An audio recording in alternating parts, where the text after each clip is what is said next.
Nag-alburuto raw. Ito pong si dating Senador Antonio Sani Trillanes. Ito'y kaugnay ng sinasabing alyansa di umano ng mga pinklawan o kakamping sa mga Duterte. At yun nga ho ay ay lumikha ng malaking bitak.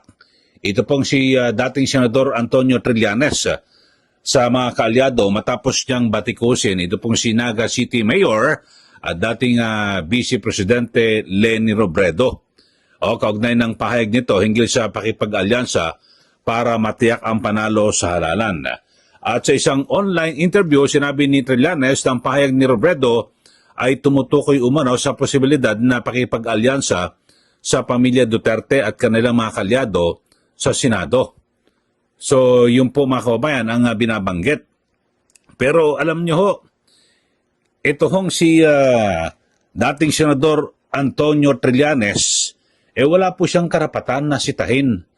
Ito pong si dating BP Leni na ngayon po ay mayor. Hindi ka naman miyembro ng Liberal Party.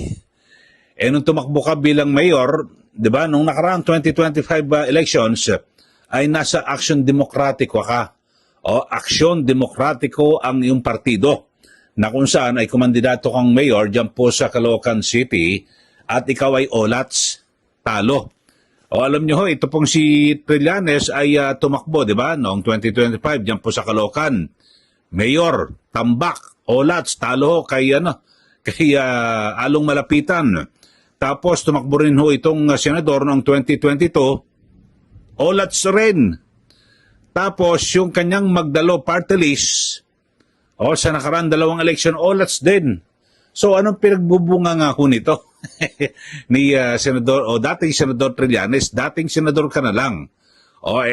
Sa mga ginagawa mo, puro olats ka na nga, talo . Tapos, wala kang karapatan na, di ba, na panghimasukan kung ano man po ang kapasyahan o magiging kagustuhan ni dating BP Leni Robredo na ngayon po ay panalo po bilang mayor sa Naga City.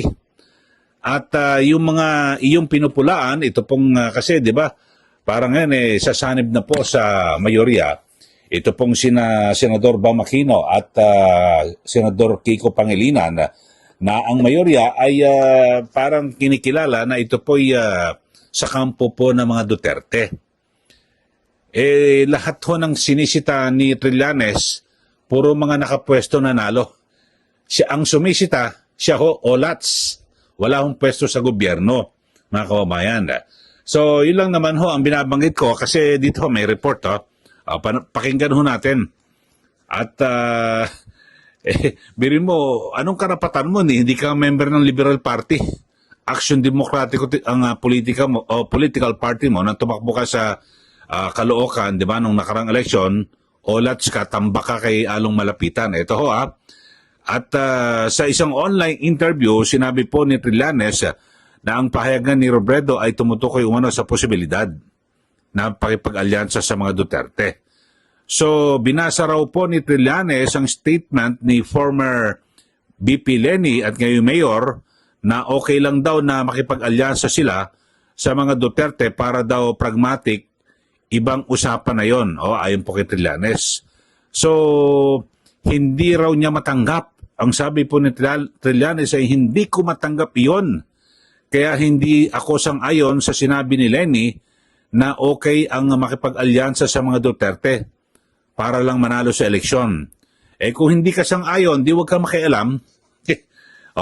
Di manahimik ka, alam nyo, para talo mo pa ang babae, di ba, Senator Trillanes? Si BP Leni, na ngayon mayor po sa Naga, tahimik lang po na nagtatrabaho ngayon doon sa kanyang mga kababayan sa Naga. Ikaw putak ng putak wala ka kasing pwesto. Mga kababayan, at tila siyempre, inaangat niya po, ito pong si Senator Rizon Taveros, may mga report na tila magiging mag-isa na lang dahil sa ito pong Senator Kiko Pangilinan at Senator Bam Aquino ay sasanib po sa sa mayorya at inaasahan na kung saan ay siyempre gusto ho nila na pumasok sa mayorya para makuha yung kanilang komite na nais. So, yan ho, binibira ho niya, si dating VP Lenny Robredo, ayan, ayan.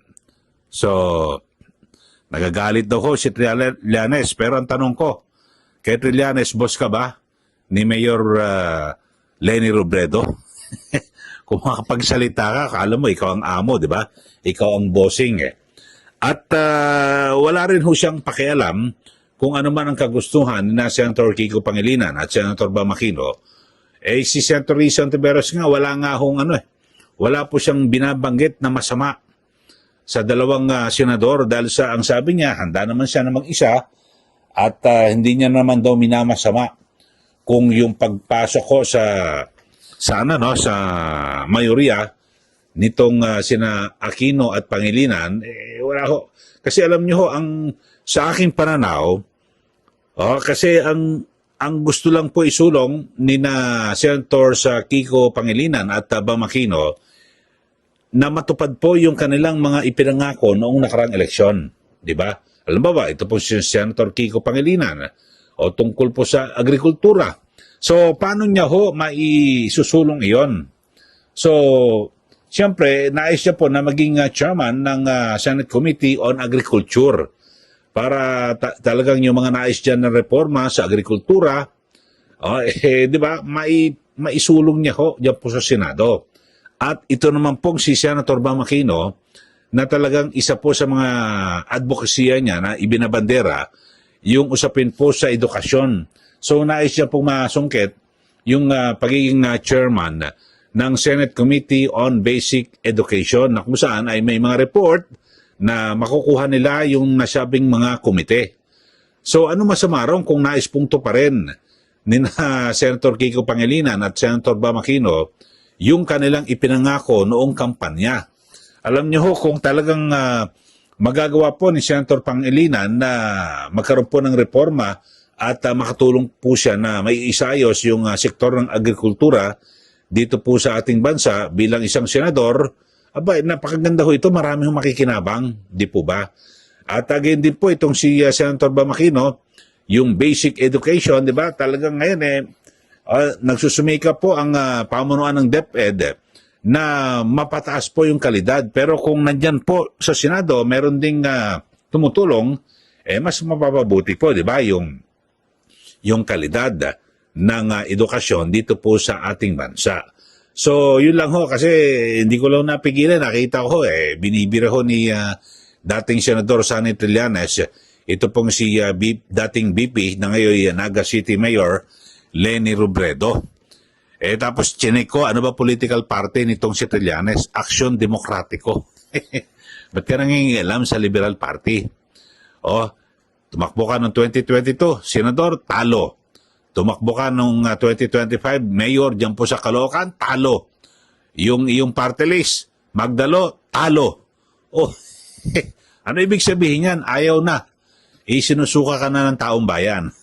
Kaya manahimik na siguro itong si dating Senador Trillanes. Alam nyo, sa mga politiko, panapanahon yan panapanahon yan. Kung sana laos ka na. At siguro marami ka nang nabola, di ba? Na mga butante noon, wala na, nagising na. Mga kababayan. So, yun lang kasi wag mo na wag ka na makialam sa mga diskarte ng mga nanalo. Sa eleksyon, mga nakapwesto. May pwesto, Mayor ng Naga City, dating VP Lenny Robredo, Senator Kiko Pangilinan, Senator Bam Aquino, wag ka na makialam doon, Trillanes. Kasi kung sino man ang gusto nilang sabihin natin, samahan na grupo, kasi yun, parang pagsama sa grupo ng mga Duterte, wala ka nang pakialam doon, di ba?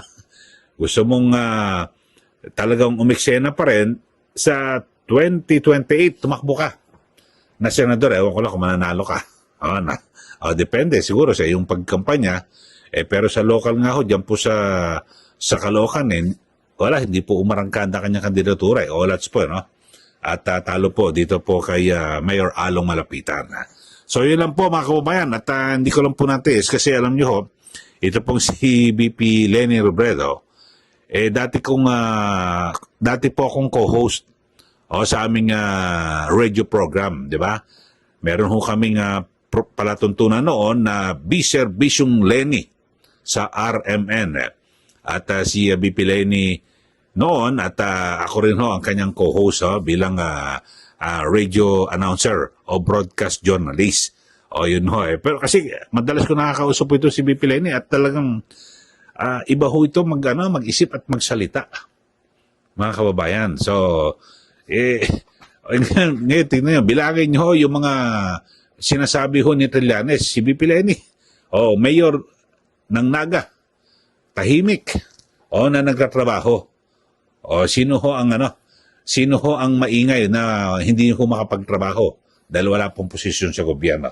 Okay po, ano masasabi niyo ho mga kababayan? Dapat ba ho bang makialam itong si Trillanes kung makipag-alyansa man yung mga kakampings dito po sa mga Duterte o lalo na po dyan sa Senado? Ang sabi naman ho ni Senator Bam Aquino at Senator Pangilinan, mananatili silang independent pero sasama sila sa mayorya.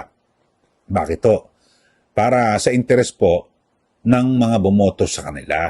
Gusto po nilang tuparin yung kanilang mga pangako noong kampanya ng eleksyon. Okay, so magbigay na ho kayo ng komentaryo dito ho kung dapat ho na makialam pa itong si Trillanes o manahimik na lang dahil sa wala na po siyang posisyon sa gobyerno. Pag malapit na sa 2028, kung gusto mong kumandidato, takbo ka. Okay, sa mga bago lang po sa ating channel, subscribe na po kayo at huwag niyo pong kalimutan na i-like at i-share. Maraming salamat muli. Ito po si Kaeli. Magandang araw po sa ating lahat.